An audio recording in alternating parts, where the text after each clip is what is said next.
Shalom jemaat yang dikasih Tuhan. Dimanapun kita berada, kita boleh bersyukur hari ini.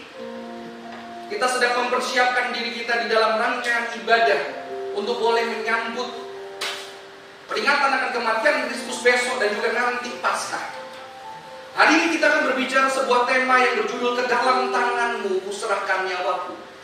Mari kita membuka Alkitab kita, Lukas 23 ayat yang ke-46 sampai dengan yang 48. Lukas 23 ayat yang ke-46 sampai yang ke-48. Saya akan bacakan buat setiap kita. Lalu Yesus berseru dengan suara nyaring, "Ya Bapa, ke dalam tanganmu kuserahkan nyawaku." Dan sesudah berkata demikian, ia menyerahkan nyawanya. Ketika kepala pasukan melihat apa yang terjadi, ia memuliakan Allah. Katanya, "Sungguh orang ini adalah orang benar." Dan sesudah seluruh orang banyak yang datang berkerumun di situ untuk tontonan itu, melihat apa yang terjadi itu, pulanglah mereka sambil memukul-mukul diri. Saudara-saudara, ketika Yesus hadir di masa itu, ketika penulis Injil Lukas menuliskan tentang kejadian Yesus lahir di bumi ini, Yesus berhadapan dengan suatu politik yang besar. Ada kekuasaan politik yang besar yang dihadapi oleh Yesus. Dan tidak cuma satu, ada rangkaian permainan kekuasaan. Dan boleh digambarkan di situ, di Injil Lukas, ada Herodes, ada Farisi, ada Pilatus kekuasaan Romawi, dan ada juga kekuasaan orang banyak. Jadi Yesus hadir di tengah-tengah relasi kekuasaan politik agama, politik ekonomi, politik itu sendiri, dan juga kekuasaan rakyat. Dan kita juga melihat lobby kekuasaan itu saling memanfaatkan, saling mempengaruhi demi kepentingannya masing-masing. Mereka semua saling bermain, kekuasaan itu saling bergerak, saling memanfaatkan, main aman. Dan di sini kita melihat banyak ketidakadilan di Israel. Ternyata ketika bangsa Israel di dalam penjajahan Romawi, tetapi begitu bait suci megah didirikan, sementara banyak orang miskin, banyak orang sengsara, tetapi ada orang-orang tertentu yang menikmati posisi-posisi yang terbaik. Herodes, Farisi, dan ahli Taurat mendapatkan posisi yang terbaik, mendapatkan kekuasaan prestisius. Juga di sini ada pemimpin yang bernama Pontius Pilatus juga ada menikmati posisi yang tinggi. Jadi ada permainan kekuasaan, ada ketidakadilan di sana. Dan di mana ketika kita melihat kejahatan dan ketidakadilan ini, kita melihat ada kejahatan yang bersifat personal. Tetapi di masa itu tidak hanya personal. Mengapa? Karena kejahatan juga bersifat struktural. Ya, sudah terstruktur dengan rapi. Ada pemainnya, ada gerakannya. Dan kalau Anda tidak di dalam posisi itu, Anda menjadi orang-orang yang tidak diuntungkan. Bahkan mungkin tidak hanya struktural kekuasaan, tetapi kekuasaan itu juga menjadi cultural. Setiap orang bisa bermain kekuasaan. Sehingga apa? Sehingga suara rakyat ketika mengadili Yesus sangatlah penting. Suara rakyat menjadi satu isu yang penting untuk didapatkan oleh penguasa-penguasa itu. Dan ada ketidakadilan di sini. Dan luar biasanya ketika penulis Injil Lukas menceritakan tentang Yesus di dalam konteks ini, ternyata Yesus tidak ada di dalam kekuasaan ini. Tetapi Yesus ada bersama-sama dengan orang-orang yang terlupakan, saudara-saudara. Ketika Tuhan datang ke dunia ini, Dia ada dengan orang-orang yang terlupakan. Orang-orang yang tidak mendapatkan tempat. Orang-orang yang kedudukannya tidak nyaman. Orang-orang yang kehidupannya tergantung pergerakan kekuasaan, saudara-saudara. Yesus tidak ada di dalam posisi kekuasaan ini. Padahal Dia penguasa semesta alam. Dia yang menciptakan semesta ini melalui firman Tuhan. Segala dunia dan segala kekuasaan, segala aturan dari atas sampai bawah, semua diciptakan di dalam Yesus. Dan ketika Dia hadir ke dunia ini, di tengah segala pertikaian kekuasaan, Dia ada bersama dengan orang-orang lemah. Maka penginjil Lukas dengan baik mengatakan, ketika suatu hari Yesus membuka Taurat dan harus membacakannya di hadapan orang. Yesus mengutip dari Yesaya 61 dan dia mengatakan seperti ini. Roh Tuhan ada padaku, oleh sebab Ia telah mengurapi aku untuk menyampaikan kabar baik kepada orang-orang miskin. Dan Ia telah mengutus aku untuk memberitakan pembebasan kepada orang-orang tawanan dan penglihatan bagi orang-orang buta, untuk membebaskan orang-orang yang tertindas, untuk memberitakan tahun rahmat Tuhan telah datang. The year of Jubilee. Satu tahun yang penting. Jadi di Injil Lukas ketika Yesus menyatakan dirinya dan dia membaca Taurat, dia menyatakan dialah yang datang itu, yang menceritakan kabar baik kepada orang-orang miskin, orang-orang terlupakan, orang-orang yang sengsara. Dan dia memberitakan ada satu tahun, tahun Yobel, Jubilee, tahun yang sangat penting di dalam peribadatan Israel, saudara-saudara. Ya. Injil Lukas mencatat dengan luar biasa. Maka saya boleh terjemahkan di sini sebagai apa, saudara-saudara? Ternyata Yesus punya kerajaan, mendirikan kerajaan kekuasaan yang berbeda dengan kekuasaan Romawi pada masa itu. Yesus sedang mendirikan sebuah kerajaan yang mana ketika dia datang sebagai raja, dia datang menjumpai orang-orang yang miskin. Kingdom of the poor. Kerajaan untuk orang-orang miskin. Maka dia berkata, berbahagialah orang yang miskin di hadapan Allah. Ya. Dia ada bersama dengan orang miskin. Kalau sudah lihat gambar yang di belakang saya ini, bersama dengan wanita Samaria, yang ketika orang Yahudi gak boleh bersama dengan dia. Ketika kamu mendapatkan makan dari orang Samaria, kamu sama saja makan babi, dan itu haram. Apalagi seorang wanita yang bagi orang Yahudi dianggap, maaf, seorang wanita Samaria itu sejak bayi itu mereka sudah menstruasi, sehingga ketika kamu bersentuhan dengan mereka, kamu menjadi haram. Tapi Yesus menyapa dan meminta minum kepada orang lumpuh buta yang dianggap sebagai orang-orang yang dikutuk. Dan saudara, begitu kita berbicara tentang orang miskin, ini tidak hanya berbicara berarti dia miskin secara ekonomi. Ada orang kaya yang bernama Sakeus, tetapi dia dilupakan karena pekerjaannya. Karena pekerjaannya dia tidak mendapatkan tempat di dalam masyarakat. Dia dianggap orang najis dan tidak ada seorang pun mau makan bersama dengan dia. Tetapi ketika Yesus datang, dia menolak tawaran banyak orang-orang Yahudi, pemimpin Yahudi yang saya percaya menawarkan Yesus makan. Tapi dia memilih pergi ke satu pohon dan berkata, Sakeus. Sakeus yang tidak berani mengundang dia. Yesus mengundang dirinya. Hari ini aku mau makan di rumahmu. God of the poor. Jadi kerajaan yang didirikan Yesus adalah kerajaan bagi orang-orang miskin. Ingat, orang miskin bukan berbicara hanya uangnya sedikit, tapi berbicara setiap orang. Ada orang-orang kaya yang juga ternyata bisnis, dia mengalami banyak ketidakadilan. Dia banyak dibohongin, bahkan mungkin bukan dengan orang-orang kaya. Tidak berbicara kaya atau miskin, tapi berbicara orang-orang yang tertindas, terlupakan, dicurangi dan dijahati. Yesus dekat dengan orang-orang itu. Dan di bagian Lukas tadi dinyatakan ada tahun yang namanya tahun Yobel, tahun pembebasan. Kata yang digunakan untuk pembebasan adalah apesis, saudara-saudara. Tahun pembebasan. Ini tahun yang penting di dalam Israel. Mengapa? Karena 7 kali 7 itu 49, jadi 7 sabat kali 7 bagi orang Yahudi adalah angka kesempurnaan. Dan di tahun ke yang 50 itu, di tahun yang Yobel, itu adalah tahun yang penting. Mengapa? Karena ada pemulihan dari Allah. Budak-budak boleh dibebaskan dan dimerdekakan. Mereka boleh merdeka dan bukan hanya itu. Ketika mungkin ada orang Israel, Anda punya tanah dan karena Anda miskin, Anda menjual tanah Anda kepada orang lain. Ternyata tahun Yobel, tanah Anda akan dikembalikan. Supaya apa? Supaya keturunan Anda tetap bisa hidup dengan layak, tetap bisa membaharui dirinya. Luar biasa sistem yang diberikan Allah untuk Israel. Yang mungkin kita tidak akan jumpai hari-hari ini. Sulit kita punya tanah. Ketika engkau jual tanahmu tahun 50. Ketika engkau tidak jadi orang tua yang baik. Engkau kesulitan tahun 50. Ketika engkau tua ada pembebasan dari Tuhan. Sehingga setiap orang Yahudi harus melepaskan tanahnya. Sehingga anak-anakmu kembali bisa membaharui hidupnya. sebuah keindahan yang Tuhan berikan. Dan yang saya tertarik adalah ketika tahun Yobel ini, ternyata tahun Yobel ini dirayakan bersama dengan Yom Kippur, saudara-saudara.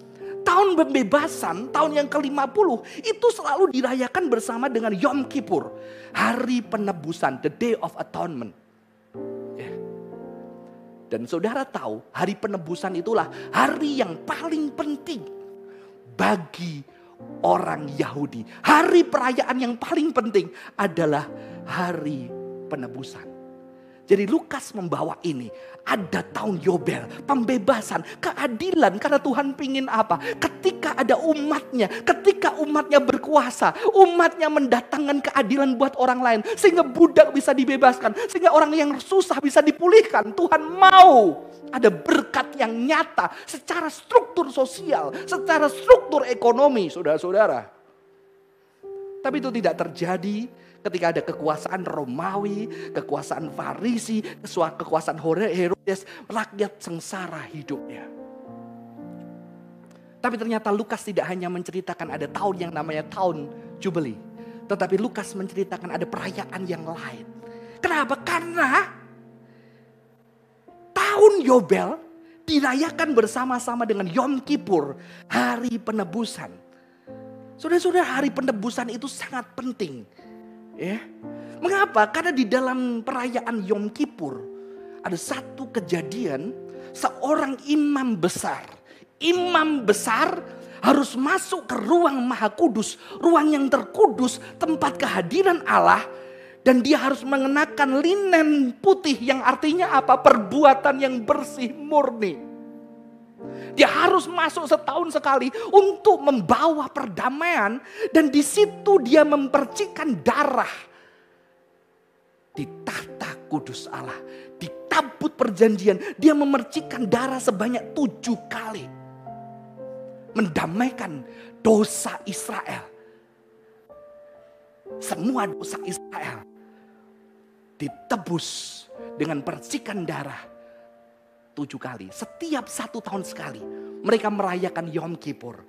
Dan tahun Yobel selalu bersama-sama dengan Yom Kippur. Dan saya mencoba melihat 2 perayaan ini, perayaan Jubeli dan juga dengan Yobel, untuk melihat bagian yang terakhir itu kisah kematian Kristus. Saudara-saudara. Dan kita lihat rangkaian gambar yang saya paparkan itu, Yesus mengalami satu kesulitan yang begitu dalam. Mulai di Getsemani, dia menderita hematidrosis, yaitu keringat yang sampai saking stresnya itu keluar seperti peluh-peluh darah. Bukan hanya itu, setelah dia ditangkap dan akhirnya dia dicambuk dengan flagellium. Di situ ada satu pecut dengan pecahan-pecahan tulang ataupun kadang besi untuk merobek tubuhnya Yesus. Dan ada sesuatu yang berbeda. Kalau tentara, kalau orang Yahudi, mereka memukul itu ada hitungannya. Kalau saya ingat 39 atau 49. Setelah itu tidak boleh. Tetapi kalau orang Romawi, mereka menyesah Yesus, itu sampai tentaranya capek dan sampai nggak mau. Ya. Maka banyak orang yang curiga jangan-jangan Yesus itu sudah meninggal sebelum disalib. Karena tidak mungkin, karena tentara Roma itu kuat-kuat. Dan belum ketika tubuhnya sobek-sobek, itu dia dikenakan jubah yang kasar. Sehingga apa? Sehingga jubah itu menggesek setiap luka-luka. Dan dia dikenakan mahkota. Sehingga banyak darah juga yang keluar. Dan tidak berhenti sampai itu. Dia harus memikul salib. Dan kayu yang dipikul bukan kayu yang lembut. Dan kayu itu harus bergesek-gesek, saudara-saudara. Ketika saya membayangkan kematian ini, ketika saya membayangkan salib, sungguh mengerikan. Dan yang paling mengerikan adalah ketika Yesus di tangannya dipaku dan kakinya dipaku. Itu harus bernafas. Ketika harus bernafas, orang yang disalib tidak bisa bernafas biasa. Kenapa? Dia harus menarik.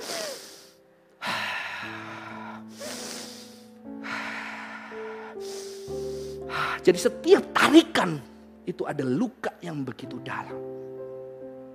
Tapi saya tidak mau fokus kepada luka-luka ini. Karena ada kritik dari film ya. Kritik terhadap Passion of the Christ itu terlalu dianggap memvulgarkan kekerasan. Ya. Tapi bukan itu. Karena kuncinya bukan hanya salib.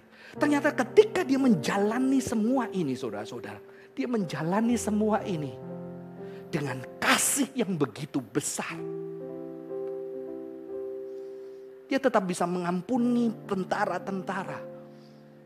Dia tetap bisa menitipkan mamanya kepada murid yang paling dicintai.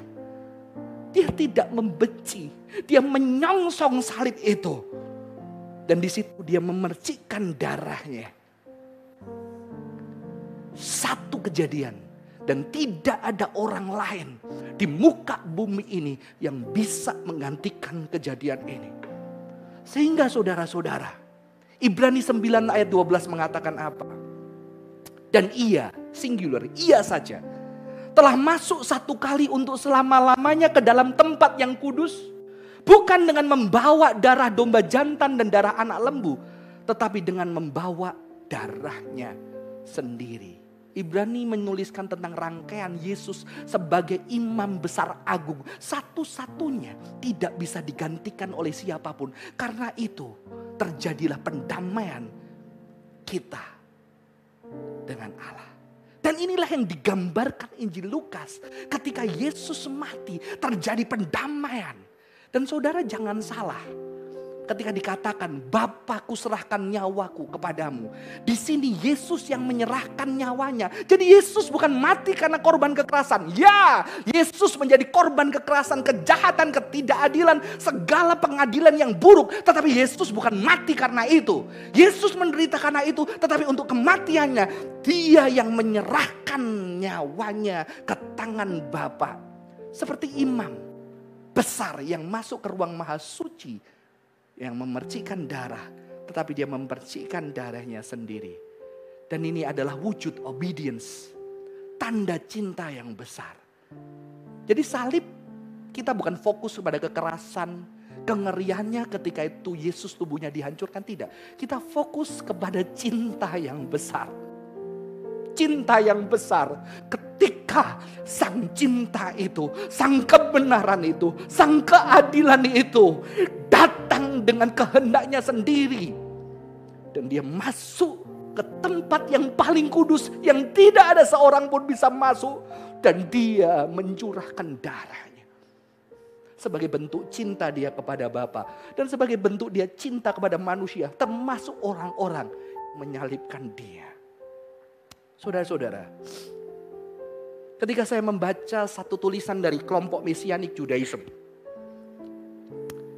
saya sangat tersentuh. Mengapa? Ternyata dari kelompok Messianic Judaism itu adalah sebuah aliran baru, yaitu orang-orang Yahudi yang sekarang mulai percaya kepada Yeshua HaMashiach, Yesus sebagai juru selamat satu-satunya. Mereka tetap memelihara Taurat, mereka tidak makan, mereka makan kosher, mereka menghindari makanan-makanan yang unclean, saudara-saudara. Tetapi mereka melihat bahwa makanan itu tidak bisa menyelamatkan mereka. Mereka melihat bahwa yang bisa menyelamatkan mereka adalah Yeshua HaMashiach. Dan ketika mereka sebagai orang-orang Yahudi yang sudah percaya Yesus, mereka menyelidiki Talmud, mereka menemukan ini, saudara-saudara. Ternyata di Talmud ada kisah Yom Kippur.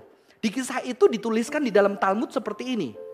Rabi mengajarkan sepanjang 40 tahun Simon the Sadik melayani, kain merah tua atau kesumba akan menjadi putih. Ya. Jadi ketika hari raya Yom Kippur ada kain merah kesumba, itu ketika terus pelayanan Yom Kippur dirayakan, kain itu menjadi putih. Setelah itu kadang-kadang menjadi putih dan kadang tidak. Dan Talmud menuliskan akhir 40 tahun sebelum bait suci dihancurkan, kain merah tua itu tidak pernah menjadi putih lagi. Dan kita tahu 40 tahun bait suci hancur di tahun yang ke-70. Dan 40 tahun itu sebelumnya Yesus mati di atas kayu salib. Walaupun kita bisa membaca ini sebagai sebuah figuratif. Karena biasanya orang-orang Yahudi juga bisa menulis secara figuratif. Tapi ada sesuatu pemaknaan dari kelompok teman-teman orang-orang Messianic Judaism menunjukkan keluar biasaan Yesus. Dan Yesus didekatkan dengan perayaan yang namanya Yom Kippur. Dan kalau saudara membaca Imamat 16 ayat yang ke-14, situ ada yang namanya mercy seat atau tahta kasih karunia. Tahta kasih karunia adalah bagian tutup atas daripada tabut Allah yang ada itu, dan bagian pucuk itu dinamakan tahta karunia, merzizit. Ya. Dan di situ biasanya di Yom Kippur 7 percikan darah di situ. Maka ada lagu-lagu kita masuk tahta sucinya, merzizit. Itu lambang kehadiran Allah. Karena Yesus curahkan darahnya, anugerah Allah datang melalui pribadi Yesus. Dan melalui Yesus manusia diperdamaikan dengan Allah.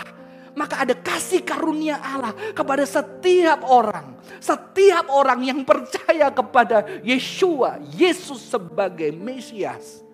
Siapapun itu. Agama pun apapun, kaya atau miskin. Ada kasih karunia Allah. Dan pastilah orang-orang yang mendapatkan kasih karunia itu, yang mendapatkan mercy itu, dia juga akan berbuat baik kepada orang lain. Jadi kekristenan bukan hanya kita masuk surga. Kita percaya Yesus masuk surga. Tapi tidak berhenti di situ. Karena kita tahu desain Allah. Allah ingin ada sosial yang berubah. Ada transformasi sosial. Maka ada umat Allah. Ada kerajaan Allah. Yang ingin orang-orang yang mendapatkan kasih karunia Allah itu, mereka bisa menceritakan kasih karunia itu kepada setiap orang. Orang-orang yang di sekitarnya merasakan kasih karunia melalui kehidupannya. Dan kasih karunia Allah adalah kasih karunia yang mau bersama-sama dengan orang yang menderita. Inkarnasional. Inkarnasi, Allah yang berinkarnasi bersama dengan orang-orang yang terlupakan, orang-orang yang menderita, orang yang tidak punya siapa-siapa. Sehingga ketika kita menderita, ketika kita mengalami ketidakadilan, ada Allah yang hadir bersama-sama dengan kita, menanggung setiap ketidakadilan. Penderitaan ini berbeda dengan penderitaan karena pandemi, saudara. Kalau pandemik ya semua orang mengalami. Tetapi ada penderitaan. Karena kita hidup dengan benar. Kita hidup di dunia ini. Kita memilih melakukan satu keadilan. Tetapi kita menderita. Karena kita melakukan keadilan. Mungkin kita jadi korban-korban ketidakadilan. Dan situ Allah ada. Jadi ciri orang yang percaya adalah orang yang penuh dengan kasih karunia. Dan kasih karunia ditandai dengan Allah. Yesus firman Allah yang mau menjadi manusia. Supaya manusia bisa mengenal Dia. Saya mengutip sebuah tulisan dari seorang penulis yang bernama Henry Nouwen. Dia menuliskan tentang belas kasihan atau kasih karunia. Mercy. Belas kasihan. Dia menuliskan demikian, saudara-saudara. Belas kasihan meminta kita untuk pergi ke tempat di mana luka itu ada. Untuk kita masuk ke tempat yang menyakitkan. Untuk berbagi di dalam kerapuhan, ketakutan, kebingungan, dan derita. Belas kasihan menantang kita untuk menderita dengan orang-orang yang menderita. Untuk meratap bersama dengan orang-orang, dengan mereka yang kesepian. Untuk menangis bersama mereka yang menangis. Belas kasihan meminta kita menjadi lemah bersama-sama mereka yang lemah. Rapuh bersama-sama mereka yang rapuh, dan tidak berdaya bersama-sama mereka yang tidak berdaya. Belas kasihan artinya membenamkan diri secara penuh di dalam kondisi sebagai manusia. Saudara-saudara, jemaat yang dikasihi Tuhan, dan karena Tuhan sudah menebus, ada umat yang baru. Ada perjanjian baru yang juga diceritakan oleh Ibrani di dalam konteks tadi. Di dalam konteks imam besar yang mempersembahkan dirinya. Ada satu perjanjian baru. Dan perjanjian baru itu berbunyi demikian. Ibrani 8 ayat 10 sampai yang ke-11. Aku akan mengadakan perjanjian baru. Aku akan menaruh hukumku di dalam akal budi mereka. Dan menuliskannya di dalam hati mereka. Dan aku akan menjadi Allah mereka dan mereka akan menjadi umatku. Dan mereka tidak akan mengajar lagi sesama warganya atau sesama saudaranya dengan mengatakan, kenalah Tuhan. Sebab mereka semua besar kecil akan mengenal aku. Ini adalah janji perjanjian baru yang sudah digenapkan Tuhan. Ada umat Allah yang di dalam hatinya, di dalam kehidupannya. Artinya hati adalah seluruh kehidupan kita juga. Diukirkan perintah Allah. Dan perintah yang terutama adalah kasih, belas kasihan. Mercy, kasih kepada Allah, sesama dan diri, saudara-saudara. Sehingga orang-orang di sekitar kita, keluarga kita, orang-orang terdekat kita bisa merasakan belas kasihan Allah melalui kehidupan kita. Ini tidak berbicara bahwa kita harus sempurna. Justru sampai nanti Tuhan datang atau sampai kita mati, kita tidak pernah sempurna. Dan justru di dalam ketidaksempurnaan kita, justru kasih Tuhan sempurna secara nyata. Kita yang tidak sempurna ini bisa Tuhan pakai menceritakan belas kasihan Tuhan, menceritakan kebenaran Tuhan. Sehingga kita akan juga seperti Yesus, saudara-saudara. Ini akhir dari khotbah saya, perenungan kita malam hari ini. Ternyata ketika Yesus mati di atas kayu salib, menyerahkan nyawanya, di sini kita melihat dua tokoh yang diambil oleh Lukas. Ketika kepala pasukan melihat apa yang terjadi, ia memuliakan Allah dan berkata, sungguh ia orang benar. Kata yang digunakan adalah dikaios. Kalau di dalam bahasa Ibrani, sadakah. Artinya dia adalah orang yang memperlakukan orang dengan layak. Atau bahasa yang Alkitab memperlakukan orang sesama sebagai image of God. Dia orang yang benar. Dan juga tentara ini memuliakan nama Allah. Padahal dia orang kafir. Baru mungkin pertama kali berjumpa dengan Yesus. Dan dia sudah menyaksikan penyalipan berkali. Dia sudah berperang. Dia sudah punya ketajaman indah. Dia sudah ketemu orang-orang jahat. Dia sudah punya pengalaman yang luar biasa. Maka pengakuannya penting. Sehingga Lukas mencatat. Sehingga ketika dia melihat ini orang benar. Mulai dari diadili sampai terakhir. Dia melihat kasih yang begitu besar. Dan saya percaya ketika kita sudah percaya kepada Yesus. Di dalam kehidupan kita, walaupun kita terbatas, Tuhan juga bisa beranugerah untuk orang bisa merasakan cinta Tuhan. Amin.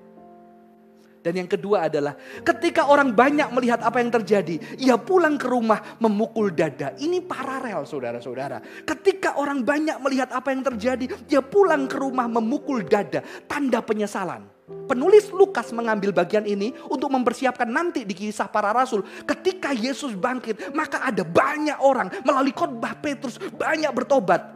Dipercaya oleh penafsir, justru ayat ini mempersiapkan nanti banyaknya orang di Yerusalem akan bertobat. Karena apa? Ketika mereka melihat penyalipan, kali ini beda. Ketika Yesus disalibkan, pancaran kasih itu begitu besar. Sehingga mungkin awalnya mereka meludahi, mereka mencemooh, mereka mungkin memukul, mereka menertawakan, mereka menumpahkan segala kemarahan, kebencian kepada pribadi Yesus. Tapi ketika mereka melihat sampai di atas kayu salib dia mati, mungkin mereka berharap Yesus melawan. Mungkin mereka berharap Yesus mengatai mereka dengan kasar. Tapi mereka tidak melihat itu. Sehingga mereka mulai sadar. Ternyata aku juga manusia yang jahat sekali. Dan di sini firman Tuhan, Roh Kudus mulai bekerja di dalam kehidupan mereka. Dan semoga ini saudara-saudara bisa menguatkan kita. Di dalam pandemik ini. Di dalam setiap kesulitan. Biarlah kasih Kristus yang menyongsong di atas kayu salib dengan kasih yang sempurna boleh dianugerahkan kembali kepada kita. Sehingga di dalam setiap perbuatan kita, di rumah kita, di tempat kerja, di dalam relasi pertemanan, biarlah kebenaran itu. Kebenaran yang memperlakukan orang dengan selayaknya sebagai image of God. Bahkan kasih dan keadilan itu bisa dinyatakan umat Allah dimanapun kita berada. Semoga Tuhan memberkati. Saya minta worship leader boleh maju dan pemain musik. Mari kita ambil waktu sejenak. Merespon kebenaran firman Tuhan.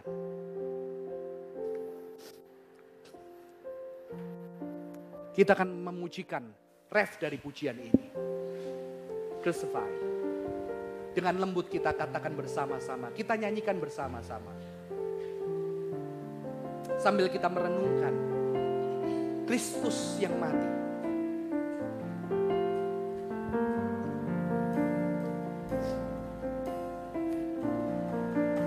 Crucified. Crucified, laid behind a stone, you live to die, rejected and alone like a rose, trampled on the ground. You took the fall and thought of me above Crucified, all. laid behind the stone.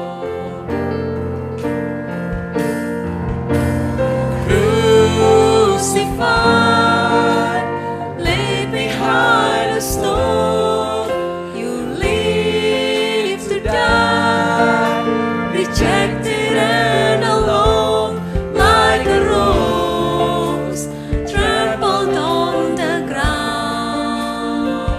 You took the fall and thought of me above all. Mari kita tundukkan kepala kita. Saudara, mari malam hari ini kita mengingat. Apakah kita orang yang adil? Apakah kita sebagai orang Kristen, kita menyerukan kebenaran, kita menegakkan keadilan, kita peduli kepada orang-orang yang terlupakan. Ingat, orang terlupakan tidak hanya orang miskin, tapi orang-orang yang mendapatkan ketidakadilan siapapun itu, baik dia miskin atau kaya, yang mengalami ketidakadilan. Apakah kita ambil bagian, ikut dalam satu struktur ketidakadilan, kekuasaan yang tidak adil? Apakah kita juga tidak adil terhadap orang di sekitar kita, orang-orang yang kita cintai, keluarga kita, anak kita, orang tua kita, pasangan kita, saudara kita? Jika iya, mari kita datang kepada Tuhan, sehingga Tuhan memberikan kekuatan kita sebagai anak-anak Tuhan. Biarlah kasih-Nya menguatkan kita untuk berbuat adil. Sehingga di dalam kehidupan kita ada keadilan Tuhan yang bisa dinyatakan. Dan orang bisa mengenal kasih Kristus dan bisa diperdamaikan. Orang yang susah dibebaskan. Saudara-saudara, apakah kita justru orang-orang yang mengalami ketidakadilan? Dan mungkin kita sudah marah, kecewa, dan kita ingin membalas dengan satu ketidakadilan yang juga jahat. Mari biarlah keadilan itu kita serahkan ke tangan Tuhan. Dan biarlah kita seperti Yesus, meminta anugerah-Nya supaya kita tetap bisa hidup di dalam kasih walaupun berat. Mari kita meminta anugerah Tuhan. Biarlah kasih Kristus yang memenuhi hidup kita. Sehingga orang-orang yang jahat terhadap kita justru bisa melihat kehidupan kita yang berbeda. Mereka memukul dada mereka. Melihat kehidupan kita yang berbeda. Sehingga mereka dipersiapkan juga menyongsong Kristus. Dan maukah kita, walaupun dengan keterbatasan, dipakai Tuhan untuk boleh mendatangkan kebebasan bagi orang lain, berkat bagi orang lain, demi orang lain itu juga bisa mengenal kasih Kristus. Mari kita bersatu hati di dalam doa. Kita akhiri rangkaian doa ini dengan berdoa bersama. Kiranya Tuhan boleh beranugerah. Terima kasih Tuhan buat firman-Mu. Terima kasih buat malam hari ini. Berkati setiap kami dimanapun kami berada Tuhan. Supaya Tuhan boleh menguatkan kami. Supaya kami menjadi umat kepunyaan Allah. Yang boleh mendatangkan keadilan, kasih, kebenaran, belas kasihan di bumi ini. Mampukan kami Tuhan. Karena kadang sebagai manusia kami juga lemah. Kami juga mudah marah. Kami juga mudah membalas. Tetapi biarlah kisah salib-Mu selalu mengingatkan kami. Ketika kami mau membalas. Ketika kami mau jahat. Ketika kami sudah terbiasa dengan budaya yang akhirnya kami bisa jahat kepada orang lain. Kami memiliki kepekaan-kepekaan. Sehingga firman-Mu berbicara kepada setiap kami. Mengingatkan kami. Menuntun. Bahkan memberikan kekuatan buat kami. Untuk hidup lebih baik lagi. Terima kasih Tuhan, berkati setiap jemaat Tuhan. Di dalam pergumulan mereka masing-masing. Biarlah Tuhan yang mengerti penderitaan boleh menemani melalui Roh Kudus-Mu, boleh menemani setiap kami di dalam pergulatan kami masing-masing. Terima kasih Tuhan. Di dalam nama Tuhan Yesus Kristus. Kami bersyukur, kami berdoa. Kami serahkan ibadah ini. Kami bersyukur di dalam nama Tuhan Yesus Kristus. Untuk berkat-Mu malam hari ini. Amin. Jemaat yang dikasihi Tuhan, semoga Tuhan memberkati setiap kita dan menolong setiap kita di dalam pergumulan kita masing-masing. Tuhan Yesus memberkati.